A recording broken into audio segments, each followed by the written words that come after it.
Bonjour à tous. Alors, dans la vidéo du mois, le principe, c'est que je donne de la visibilité à une vidéo ou à un podcast qui, à mon sens, mérite d'être mieux connu, euh, de- pour relayer des messages importants, et puis aussi pour donner des ressources aux personnes qui me consultent et lorsqu'on a certains échanges, s'ils veulent aller plus loin.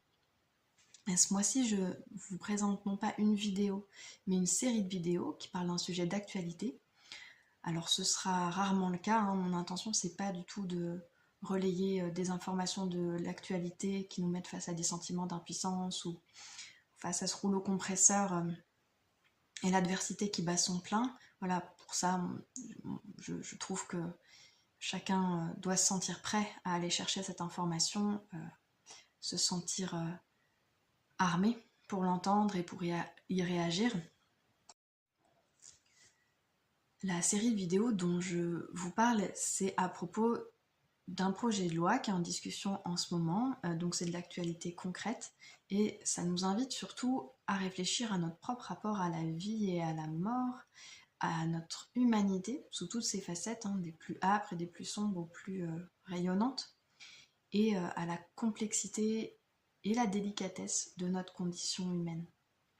C'est donc un thème fondamental, c'est comme revenir à la base, au fondement de notre humanité, des questions majeures. On ne parle pas assez de la mort dans nos sociétés aujourd'hui, pas assez de la fin de vie, c'est à peine un sujet philosophique, et puis on n'a plus de culture spirituelle commune dans notre pays. Et donc c'est le politique qui vient s'accaparer et scléroser un sujet qu'on déserte. La loi en question, c'est la loi Falorni, qui est relative à l'aide active à mourir. Donc c'est un euphémisme pour parler d'euthanasie et de suicide assisté. Alors, dit comme ça, puis en lisant peut-être rapidement les textes, on peut se dire que bon, peut-être que ça vient combler un manque, que ça répond à un besoin de personnes en souffrance, voilà, de personnes qui n'avaient pas les réponses à travers les soins palliatifs. Les soins palliatifs, pourtant, ont des lois qui encadrent la fin de vie. Dans l'esprit, elles permettent d'administrer des drogues pour atténuer les souffrances, non pas pour provoquer la mort, mais au risque d'accélérer le processus de la mort. Mais la principale idée, c'est de soulager la souffrance physique et morale d'une personne mourante. En fait, quand on s'approche un peu de cette loi et des tenants et des aboutissants, on comprend qu'elle soulève des préoccupations très graves et sur plusieurs plans. Elle est ouvertement présentée comme un premier pas, comme ouvrir une porte pour élargir après vraiment ce domaine de la mort provoquée. Donc ça, c'est une chose.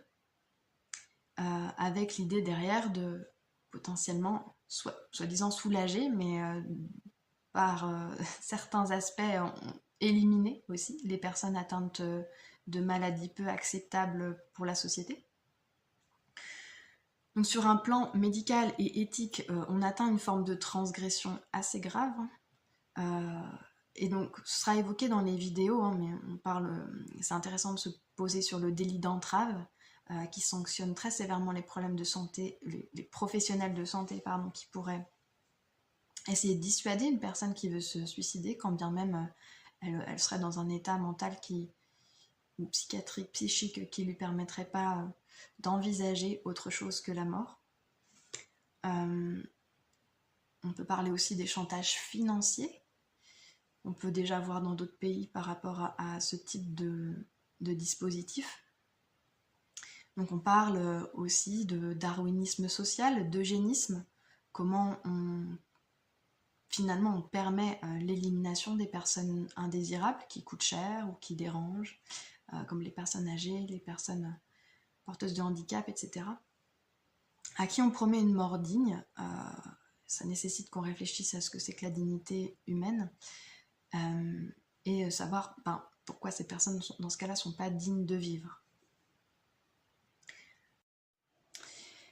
Plus simplement, on peut se demander de quoi cette loi est symptomatique. de notre société, voilà, de quelle maladie de notre société a pu procéder cette loi. Quelles sont les failles? Qu'est-ce qui a été vraiment déserté sur le plan social? Quelles ont été les dérives de notre société pour en arriver là? Sur le plan social, sur le plan médical, sur le plan médico-social, mais sur le plan spirituel aussi.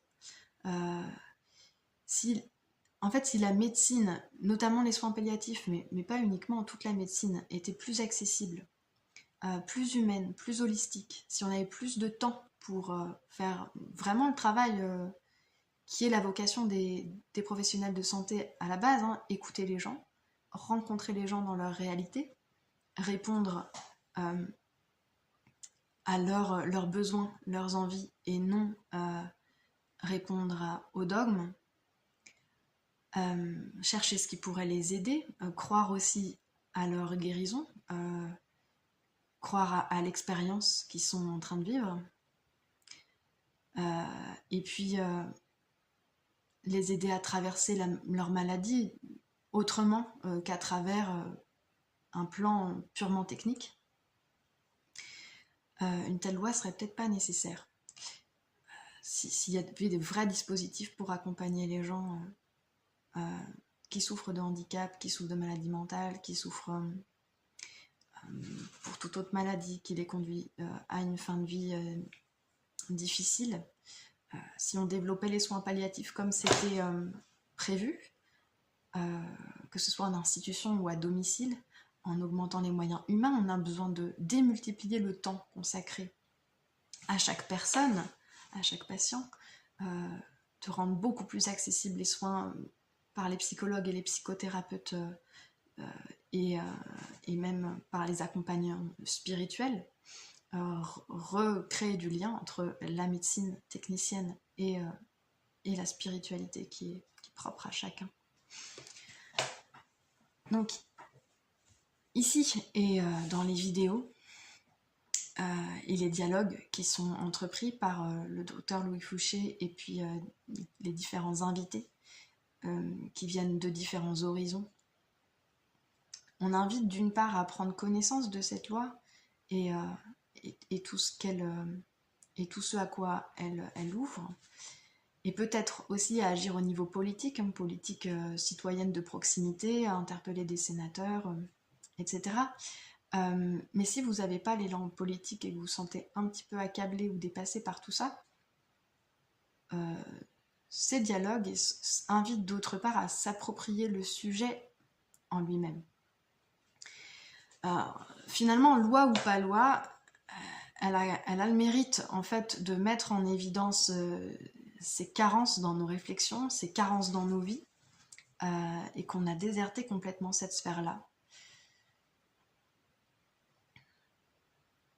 De refaire rentrer dans le champ de notre pensée et de notre vie ces réflexions sur la vulnérabilité, les faibles,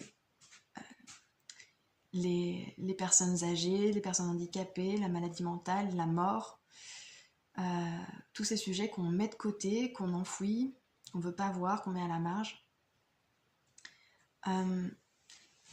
Et puis certains penseurs vont mettre en lien ce projet de loi avec,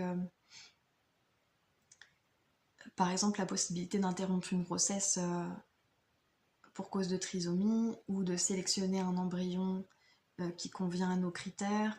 Au final, en fait, toute la technique qui nous permet aujourd'hui de prendre le contrôle sur la vie et sur la mort. Donc tout ça, ça vient profondément interroger notre rapport à la vie et ce que c'est qu'être vivant. Et personnellement, je peux dire que toutes ces réflexions sur le projet de loi ont été confrontantes. Pour moi, sont confrontantes, ça me déplace, ça m'efface à mes contradictions, à mes ambivalences, ça me fait aller chercher dans des recoins que j'avais mis sur le côté, notamment pendant mes études de médecine, des endroits, enfin des choses vraiment trop difficiles à saisir, à comprendre, trop difficiles d'accès. Et donc, j'ai pas forcément trouvé les réponses à toutes mes questions ou à mes bouleversements, mais j'ai ouvert cet espace de réflexion et ouvrir cet autre regard sur les choses. Cette série de vidéos-là, elle offre différents points de vue tout à fait passionnants, avec des arguments, du terrain, du vécu, du réel. Et il y a beaucoup de complexité, il y a des oppositions, il y a du débat. Donc c'est vraiment intéressant.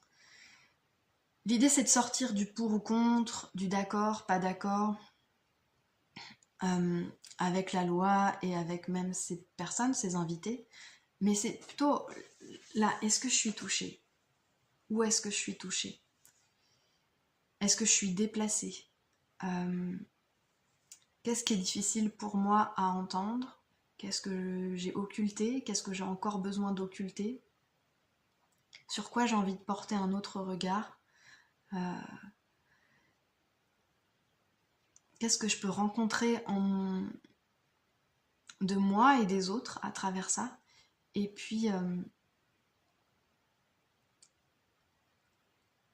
en quoi réfléchir à ça, ça peut me rendre plus juste, plus vrai et plus vivant dans mon rapport au monde. C'est vraiment moi ce que je veux faire passer à travers ce partage-là. Donc le docteur Louis Fouché a invité plusieurs personnes de différentes professions, de différents milieux. Moi je vous partage 3 vidéos et de personnes. C'est une sélection de vidéos qui m'ont particulièrement intéressée, mais c'est aussi des points de vue très différents, avec des argumentaires très différents, donc qui se complètent beaucoup. Mais je vous invite à en écouter évidemment d'autres. Donc il y a celui d'une thanatodoula. On connaît les doulas qui accompagnent les femmes enceintes, la grossesse, l'accouchement. Mais il existe les thanatodoulas qui accompagnent l'autre passage auquel on sera confronté, celui de la mort. Donc un médecin réanimateur et un anthropologue. Et je profite de cette thématique pour parler des cafés mortels, parce qu'une fois qu'on a pris connaissance de cette loi, qu'on s'est laissé toucher peut-être, qu'on s'est laissé interroger intérieurement, et puis qu'on a vu ce que ça pouvait révéler de notre société, eh bien on peut toujours se poser la question, qu'est-ce qu'on peut faire? Alors déjà on peut en parler autour de soi, avec beaucoup d'écoute aussi et de délicatesse, et la faire connaître. On peut interpeller au niveau politique, mais on peut ouvrir des conférences ou des débats publics dans son environnement de proximité. Et puis, il y a les cafés mortels, qui est un projet qui est vraiment très très intéressant. On a eu la chance à Figeac-Cap-de-Nac d'avoir une série de cafés mortels animés par Noémie Robert il y a quelques années. Et ça permet de reparler de la mort, de lui redonner de la place dans nos conversations, dans notre milieu social. On en parle vraiment avec notre cœur, avec nos tripes, on échange, on s'écoute. Et ça fait beaucoup de bien. Donc je vous invite à porter attention à cette démarche-là, à vous renseigner, éventuellement en recréer près de chez vous. Et puis je mets un lien vers le livre fondateur dans les commentaires. Voilà, donc sur ce, je vais surtout leur laisser la parole parce qu'ils en parleront tellement mieux que moi. Et puis j'espère que ça vous ouvrira en fait autant que moi et que ça pourra